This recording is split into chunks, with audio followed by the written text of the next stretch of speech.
want to solve trigonometric equations. Yay! Okay. So, the example problem, the example problem we have today is cosecant squared minus cosecant minus 2 equals 0. Everybody write that down first. Okay, so how we are going to solve it. To make it easier, we are going to change cosecant with an x. So we'll have x squared minus x minus 2 equals 0.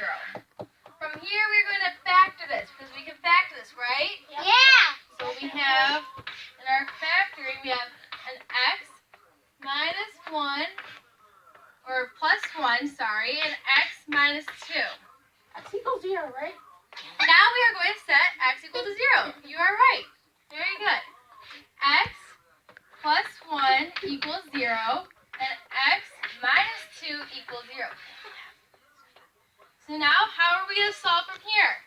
I don't know. We're going to move.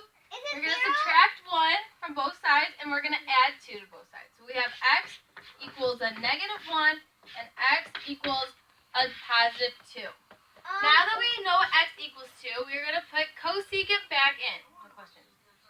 So we have cosecant equals a negative 1, and cosecant equals a positive 2.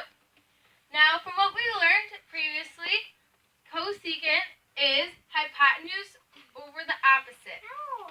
So over here we have the hypotenuse over the opposite, and the hypotenuse over the opposite. Now, we are going to graph these. How are we going to? So, for this first one, cosecant equals a negative 1. We're going to find where the hypotenuse is negative 1 and the opposite is 0, which is at 270 degrees. Because that is where the y equals a negative 1 and where x equals 0. So that is our first angle. So now, for over here, cosecant equals a positive 2. Cosecant is positive in the first and in the second quadrants. So this is where we draw our triangles. As so. Alright?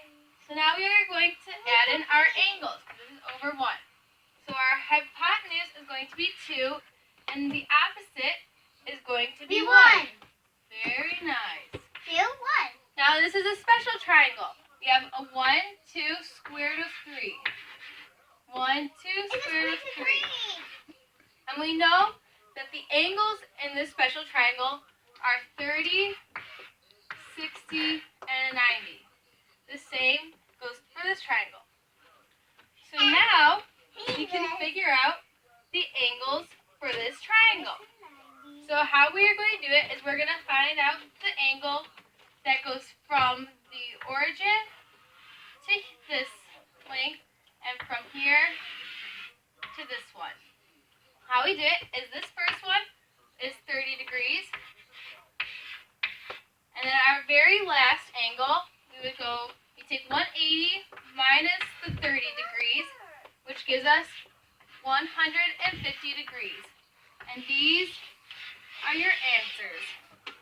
Everybody got it?